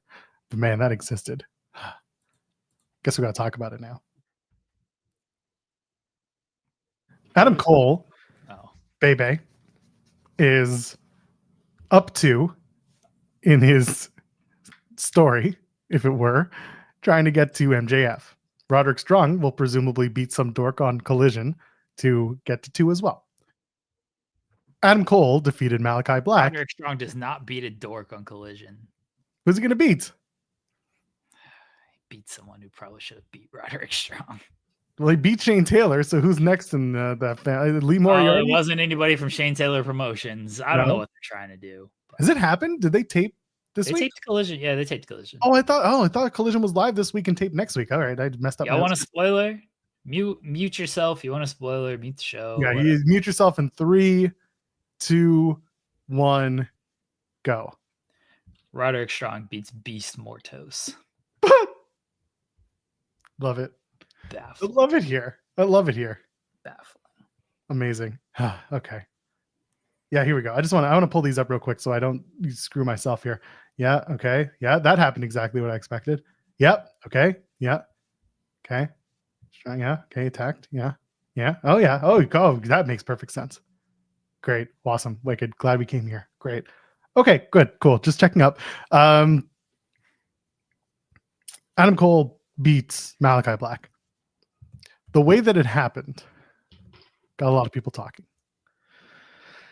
including me, including myself, feeling a certain way. And I know that Fightful Select then hit a report about what is or isn't happening with Malakai Black. And if there's one thing that nobody feels comfortable doing, and it's not a slight at anyone, believe me, and that's reporting on Malakai Black, because Malakai always has an answer to how he's feeling. Well, we'll get to that in a second. Malakai Black lost the match. Jeremy, what happened all week when they announced this match for 1 week straight when you and I talked about this match on this show? What did I say? I don't remember what you say, Joel. I kept saying, how are they going to wonk the finish? And you kept saying they're not going to wonk the finish because he's going to get a clean win. And yes, this is the situation where I will happily admit we were both right. However, it was the wrong kind of right in this case. You were right because it was a clean finish. I was right because they wonked the shit out of it. And in my opinion, they kind of killed Cole's momentum in the moment, and they gave Cole an uphill battle because Malakai Black decided to make this all about himself. And that's what happened. And you can't tell me otherwise, because this is what happens. He does the whole tumble over and he basically says, hit me. And then Adam Cole hits the boom. Shout out to the Costco guy, AJ, and gets the pin, wins the match. Malakai Black stumbles around, makes it about him because Cole extends his hand just for a handshake. And Malakai's like, no, because we got to add drama to your loss, right, Malakai? And he hugs him instead and gets the whole, woo, yeah, we love you, Malakai, because you're the loser of the match. And you're the one who's obviously going to face MJF at Full Gear, right, Malakai? No, you're not. So what do? You get out of the ring, you walk your ass up, and Adam Cole then has to get the microphone to get his heat back, and so that we can throw to the MJF segment. We talked about that. And like they do the thank you Malakai, and then I don't know what the fuck production was thinking about this. They show Malakai doing the wave as if this was like the big sports like goodbye moment. Malakai Black didn't want to lose this match very clearly. And he fucking did it this way so that he would continue to have the eyes on him despite the story not being anything about him. And then, of course, it prompts the rumor mill, which he loves. He hates it. He hates it, Jeremy. Don't talk about me. Don't talk about Malakai Black. Don't talk about me in your dirt sheets because you're all liars and thieves, and nobody needs to hear about my personal life that I'm completely fueling by doing shit like this in the ring. And then he goes to everyone and tells, oh, I'm okay. I'm not injured. I'm not going anywhere. Trust me, trust me, trust me, trust me. I don't give a shit where he's going anymore. There was a time where I was like, cool, he wants to get out of his deal and go to WWE. Great. Go back. I don't know if you want to work with your wife. I don't care. You don't care about working where you are now. And I don't know why you're being given opportunities to work where you are now, because very clearly you don't want to be there for one reason or another. And you prove it when you do shit like this, where people aren't talking about the main story on the show, which is, in this case, the story of Adam Cole coming back and wanting to take on MJF. And I get it. People feel a certain way about going back to that story, but it's still the story they're telling. Malakai Black has absolutely no place in the story other than we had a match. He lost the match. He's not suddenly going to show up next week and start a redemption tour. He doesn't give a fuck. He doesn't give a fuck. And let me give you another example of him not giving a fuck. When his wife came back to WWE, he sat on her Twitch and reaped the benefits with her. Not with her, but for her. Went on her Twitch and took all the money he could as like the congratulations, my wife is back. Give me your bits. Give me your subs. Feel bad, but also celebrate with me. I hate that shit. I think that's some grifter shit. I'm not going to call him a grifter full on because I think he doesn't do that. I think they did that at one point, but I don't think they do it now. That being said, that's the number one time where I was like, I'm done with this guy. They've only further proved time and again, he doesn't want to be there. He doesn't give a shit about being there. And now for every time that someone's going to call me an AEW hater, I'm going to point back to this segment where I said, if he doesn't want to be there, he shouldn't be there, because I actually like some of the shit that AEW does. And I wish that he would just go, just go, just be done. Go sit at home like Miro's doing. Miro doesn't want to be there. Miro's not there. Why are you there? Why bother? Good. No, I'm still annoyed. But like, I liked this guy. I was on the episode of SmackDown. Already big AEW hater troll, bro. I was on the episode of SmackDown Review. This was 2021 with Sean when Malakai returned and then promptly turned around and got fired that week. I was on that show and I was excited for the return of Aleister Black at the time. Then he got fired. I was like, man, that sucks. And they showed up in AEW and I was like, this is great. I'm excited. 30 days. He came in. This was cool. And then everything just, I like Brody King, like Buddy Matthews. These three together, there was something. And now they just don't give a fuck. He doesn't give a fuck, clearly. Brody King has all the potential in the world. He's a great wrestler. By all accounts, a great dude. And he's being suffocated by being stuck with this thing. So there you go. Now I'm done for the time being. So this match happened, and it was a match of all the matches that took place on Wednesday night. I don't know what happened with the finish. I know what happened on television. I don't know whose call this was. I don't know who decided this would be the way to go. If this was how they decided to piece that together, it was the wrong call. Whoever came up with the finish, with the post-match, it was the wrong call. I don't know who it was. I don't know if that was the idea from the wrestlers. I don't know if that was Tony's idea. No idea. But it wasn't good. It did nobody no favors. It didn't do Adam Cole any favors. It didn't really do Malakai any favors, because all anybody talked about, it did Malakai favors in the fact that Okay, well, we're talking about him, but we're talking about him of like, oh, is he leaving? Which apparently he doesn't want people to talk about. Maybe don't do a send off if you don't want people to, talk about this. Like, is there a bigger story at play? Well, spoiler alert, he's just wrestling on Collision. So I don't know if there is a bigger story at play because he's just wrestling on Collision. I don't know what this was supposed to accomplish. The idea of the match seemingly would be, hey, let's make Adam Cole look good because he's got a big match against MJF.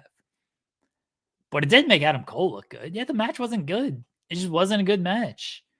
And, two people are part of that. Cole's still working his way back. I think Malakai is fine. I think people have visions of Malakai from 5 years ago when he was in a little bit better of shape. And now, hello, Sean. Talking about me? Well, if you want it, then absolutely. Are you going home, Sean? Are you quitting? Is that happening? What is it? And it's not about you. Don't worry. Are you injured? Are you leaving? Are you retiring? I am injured. I'm not leaving. I'm under contract with Fightful for 5 more years. So I'm not. So is Malakai in 2022, apparently. Yeah, let's talk to Jimmy. I mean, Fightful Select reported what was up with that. Like, yeah it was. They hold option years, and my understanding now. Keep in mind when we had reported something like offered a conditional release, there were a lot of people, including him, that tried to deny that. From what we understood at that point, he had talked to people in WWE and said, "Wish I was there," type of thing, and that was years ago. And I don't want to go into the intricacies of what he told AEW because I feel it's kind of private, but at least their claim was, okay, well, here's what we'll do. You can stay home. You can work indies. We'll get you any help that you need along the way. We're not letting you out of your deal to go to WWE. And not just him, other people as well. I don't know if that was the direct conversation had, but that was the one relayed to me. But yeah, listen, are we going to pretend like this is the first time that either one of these things have happened? Yeah, he did it at All Out a couple years ago. And you do the very dramatic look back and all that stuff, and he wrestled the next night. But this is whatever. Well, this is just to add on, and I made reference to this too. At that point, it also becomes an indictment on the production because whoever's in the truck calling the shots goes back for that. And I said with the Adam Cole match, like it takes away from the story of Adam Cole going after MJF to then be like, oh, Malakai Black is looking like it's his goodbye. You take away all the interest from that. Well, I think that the last 2 matches Adam Cole has had have taken away from that as well, because those have been stinkers, man. They're not good. That's entirely fair. Listen, I am not a wrestlers need to be big type of guy, but like it was evident against Buddy Matthews. And like this isn't a situation like Darby Allin where he puts every bit of his weight into his offense. Like I look at it and I'm like, okay, well, that was evident in the first week. And then this week, like just the finish sucked. It was so bad. It's like if you watch the match back, like the crowd wasn't necessarily into the match. They had to hype themselves up. Like you'll see them in spots and there will be just a guy that's like, come on, let's make some noise, guys, type of thing. Like, I don't know what it is with that, but man. I was going to face Takeshita next week, and that's a pretty big dude too. What is it? Cole's facing Takeshita next week, and like that's a big dude as well. That's what I said. Your offense isn't hitting hard against him. It ain't going to look great. The finish too was also not the finish. The kicking out of the end got more boos than cheers. That was also a moment where I was like, okay, that's not great. Like Adam Cole gets pops when his music hits and when the story time thing hits, but otherwise, like I think he's got to switch something up. So others have made reference to this, and I kind of said it too. Adam Cole for the longest time was big fish, small pond. He was an indie wrestler who was fantastic, who also knew how to cut a promo, which a lot of indie guys aren't as well versed in. Yeah. Then he went to NXT. He proved again his value is there. And then he went to AEW, where there are a lot of guys who do things similarly to him and also can cut a promo, some arguably better than him. And now he's stuck in the spot he's in when it shouldn't be that way. And I agree with you. There's something needs to change in the presentation of Adam Cole. And for me, first thing, please stop doing the who's ready for story time. It's not there. It's not 2017 where we can work past that now. And also, very rarely is there a story worth telling on the microphone that I have heard since he has been back. Like, we got the explanation, his explanation with MJF. MJF is still upset about it. I don't think that MJF being gone has helped this either, which, I mean, I understand given the situation that he's had. Like, you're not passing up Happy Gilmore 2. Like, that there could not be a more perfect movie for him to be introduced to that audience in. But I think there's a lot of things that got to change with that, because Adam Cole for a while looked like a piece that was missing that AEW really needed. And they are very close. I say this, they're as close as they've been to getting 100% from their top guys, because Kenny's on his way back and all that. But that is, I say that after they lost Bryan Danielson.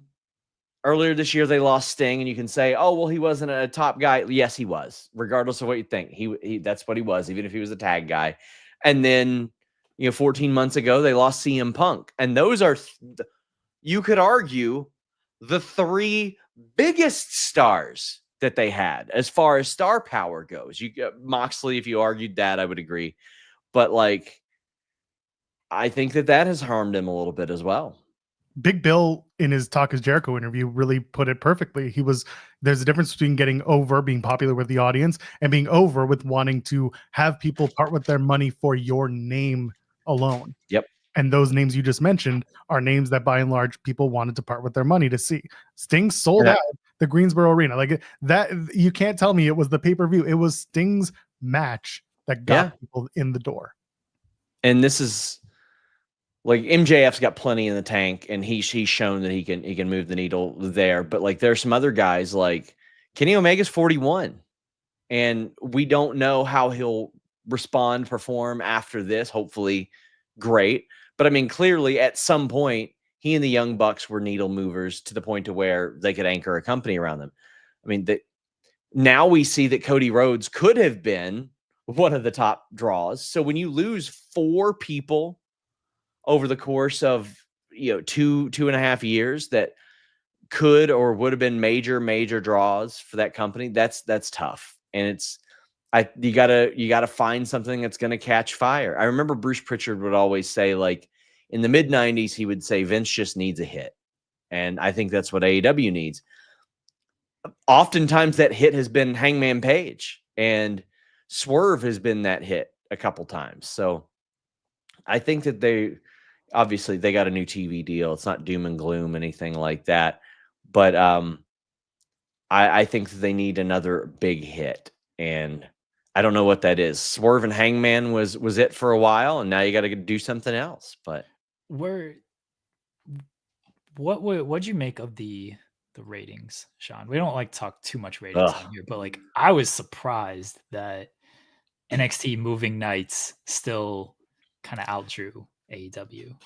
I wasn't, because they put on a special show. They promoted the hell out of it. They didn't do what AEW did. AEW, knowing that this was coming for a month, put on a show. WWE put on basically like a mini PLE for fans. And then what they did was they promoted a lot of matches, and they said, hey, if you ever liked ECW, here is your chance to see people, and not just people, but people that you don't usually see pop up on WWE. I mean, not people that, like, don't pop up on WWE, but, like, Van Dam worked AEW, Bully Ray's on some company every single week, Nunzio's on MLW. Like, the people they use, nobody Rhino, knows Nunzio's on MLW, though. I know, nobody. But, like, Rhino was just on TNA. It's not like there wasn't Sabu, Sandman. Nobody knows how to watch TNA. But this is the point that I made with Jeremy, was that they targeted ECW wrestlers who also made big impacts in WWE. RVD is a former world champion. Don Marie did other stuff with Al Wilson. That was a big moment in 2002. They did stuff with Nunzio with the FBI. That was a big thing. And that was big in the cruiserweight division of WWE in 04. And then who was the other? Francine was Francine. And Rhino had a big stint himself in WWE. He wants to be in the WWE Hall of Fame. Said it himself. Like they brought in people that the WWE audience knows. They also just happen to be ECW wrestlers as well. I thought AEW was fine just kind of doing their show, because I actually like a good chunk of what AEW has been doing. I'm like, you don't need to make it super special. Just kind of stay the course, keep doing what you're doing. Like, that's why I did think it was a little eye-opening of, staying the course actually didn't work against essentially an ECW nostalgia show. So maybe that should change something. When you are competing, you've got to throw something in there. Like, I'm sorry, Learning Tree versus the Conglomeration ain't doing it. And I actually have enjoyed those matches quite a bit. Adam Cole versus Malakai Black, absolutely something you should probably book, but nobody believed Malakai Black was winning that match. It was a foregone conclusion. Orange Cassidy and Darby Allin, Claudio and Pac. Okay, it's a match that, helps set up the title match, but like, why not put a title match on this show? Why not put a top contender match on this show? Why not advertise some appearances from some big talent on this show? Why not do something? And WWE did everything they could to make this a thing. Now, I mean, they also had leaked that thing out there. They thought it was going to be their biggest viewership. I did not think that at all. You're never going to get your biggest viewership on another night. That's just not going to happen. Habitual viewers, election week. And I know a lot of people are like, well, it was already decided. Doesn't matter. A whole lot of people watching that election fallout. Yeah. So you need a place to sleep in March? No, I'm going to stay at the Domain. I got a bed right here. It's a single, and also I got the internet's good here. You can use my setup. Come on, it is, buddy. I bet it is, buddy. I'm gonna book it right now. Where is it? Trying to save this company money. You want Tim? You want Tim for your interviews while you're there? I'll use Tim. Screw you.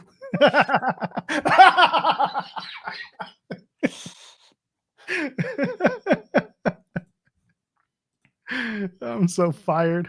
I think it'll be okay. I think we'll be okay. I'm sure Sean's very much looking forward to coming back to Toronto. Rightfully so. He loves visiting. He just loves it better when I'm not there. Oh, good stuff. God damn. Okay. What's left? I didn't fully, the Malakai stuff. I can't top what you had to say. Sorry, I messaged him this morning and I told him. And he's like, nice. And I'm like, I don't know what our availability is going to be like. He's like, not as nice. We still talk sometimes. I might bring him to Northern Crown to see Macklin in a couple of weeks. I hope Macklin beats both of you up. Did I mention it here on the show, or did I talk about it? I know I talked about it on TNA that he's coming. I don't know if did I talk about it? I did. Okay, good. Yeah, I'll see him next Sunday, hopefully. Yeah, sorry, you were saying you didn't have much to add.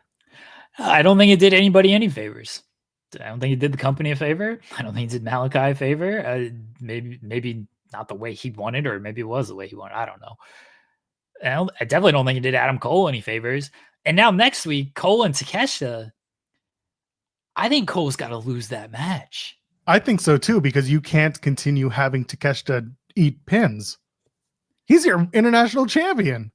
Like, he lost the tag team match. Like, apparently this was just pin the champion in a tag team match week. So fine. Like, he lost the tag team match. He can't lose a singles match.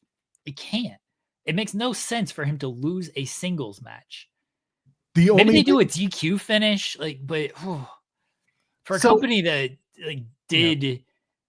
was so hell bent on we're not going to do DQs, and they did like one DQ in the first 3 years of the company, to do like a third straight week with a DQ finish would be something. I think that given the story that given what we're talking about with Adam Cole and the matches he's had, I think I'd rather see Roderick Strong and MJF at the pay-per-view, because I think it's a stronger wrestling match. It's not a knock on Adam Cole. I think Cole's got a little bit more to go until we can do the MJF Cole match. And maybe that's World's End, because again, there's at least a story there that this all started at World's End. And yeah, you're going to have to do all the way to December. I understand that. MJF's not going to be around for most of it. There's also, that's a problem though. I know, but there are also people playing around with the idea that maybe MJF is going to take over the Undisputed Kingdom. And that's a story that I'm like, I don't know about that one, but I could see it. And that would just be MJF having his minions go after Adam Cole, baby. And that's 4 weeks of story getting to to the end of the year show. And that's the way it is. But I do think in the grand scheme of things, Takeshita should win. And Adam Cole should go back to having to win 3 matches in a row. Doesn't win enough in time. Maybe the third match is against Roderick. Oh no. They do a story where Roderick Strong's at 2-0 and they still do the Roddy versus Adam Cole match, because Adam Cole had to get back to 2 matches and then he has to take on Roddy for number 3. None of this sounds good. None of it sounds good, but none of the MJF stories have been very good, to be quite frank. You know what should happen? Here. Takeshita wins, right? Yep. He wins. And then Adam Cole says,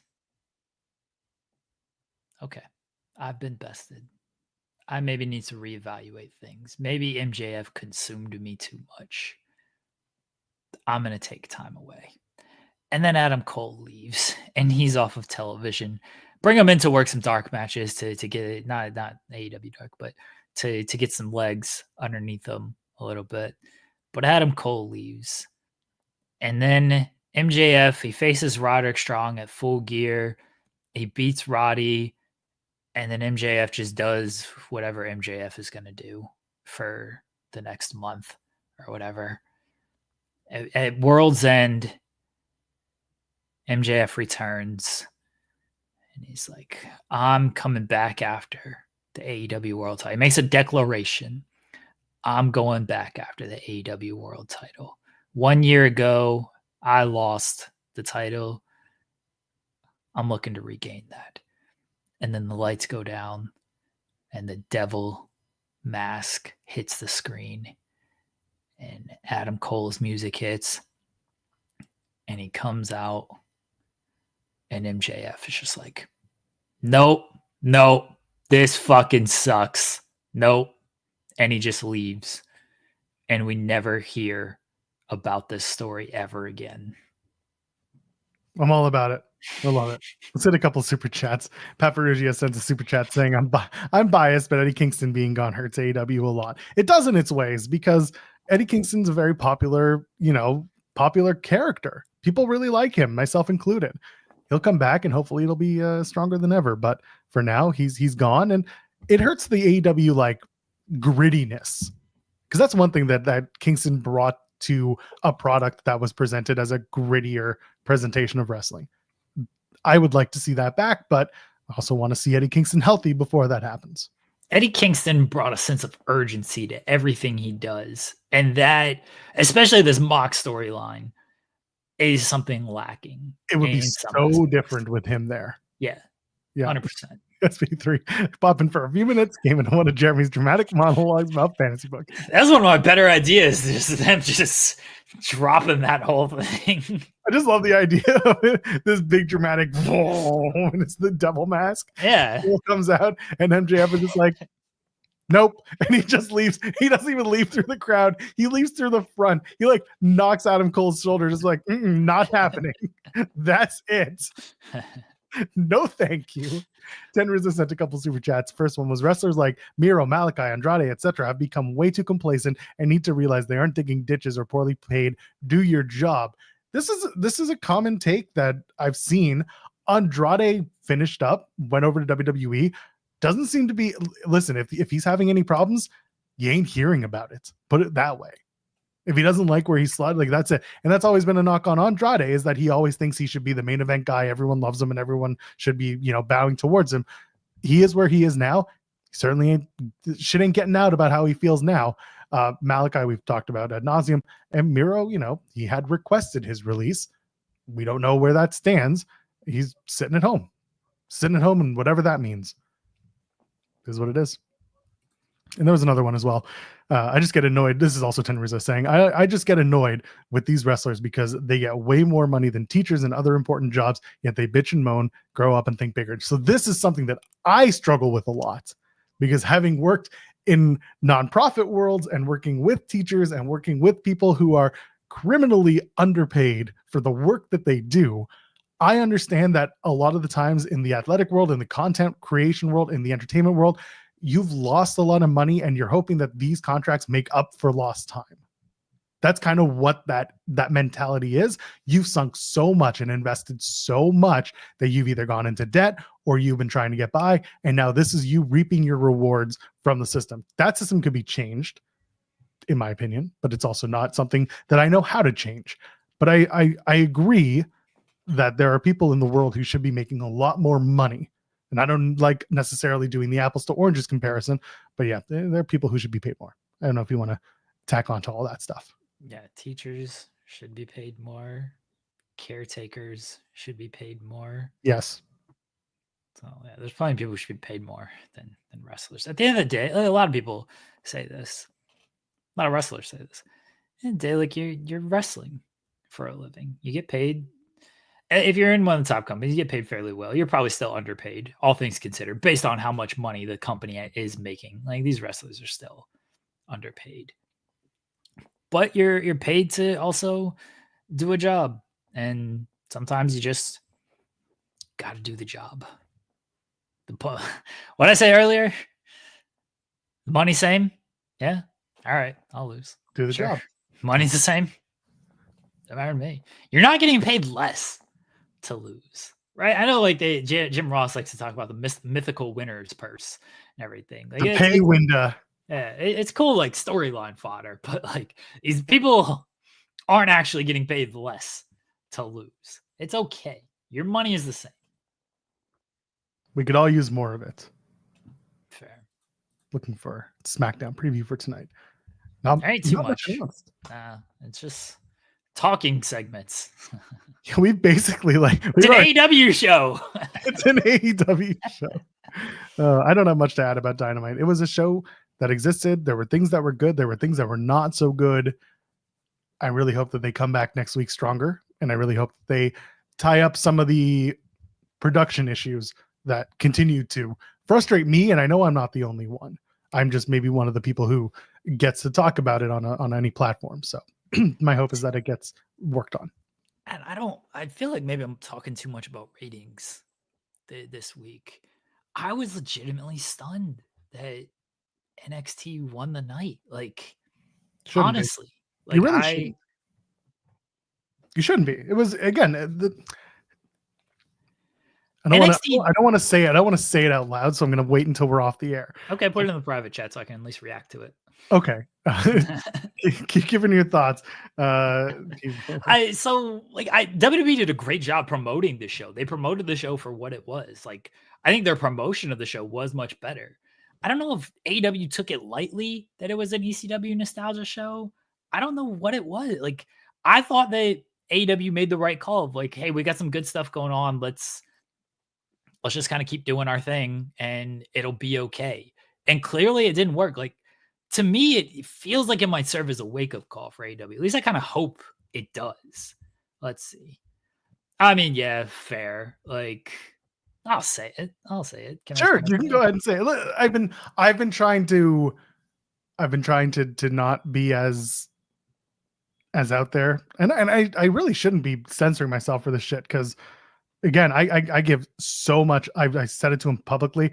I give Wade Keller a shit ton of credit, because the man went out there and he did a Raw review where he spent an hour talking about politics, and he put everything out there, and he was very honest, and he was very informational, very journalistic, and I aspire to be that way, because it shouldn't always just be wrestling when the world is also in play. So yes, the reason why I didn't know if you were going to say it or not. The reason why AEW lost on the night is because, people love nostalgia, and, proof in the point is that, the US just set their country back 50 years for the sake of nostalgia. That's why the numbers don't shock me anymore, Jeremy. I mean, fair. I guess I didn't realize how much people cared about an ECW reunion show where the big thing they gave you was a Bully Ray tag team match. You know, RVD didn't wrestle.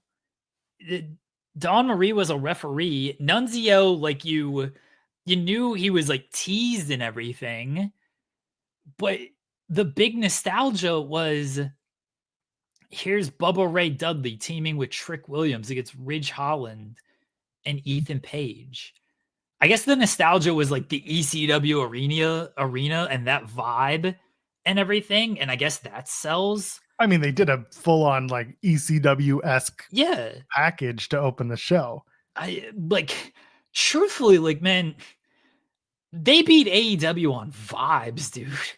Like they went with ECW vibes. It wasn't like a full-on ECW nostalgia show, given the talent that they used and the positions they put there. This wasn't one night stand, you know? Like that was like, okay, that's an ECW show. That's got like all ECW all over it. This was just ECW vibes.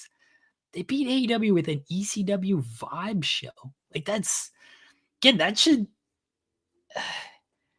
it should say more about AEW.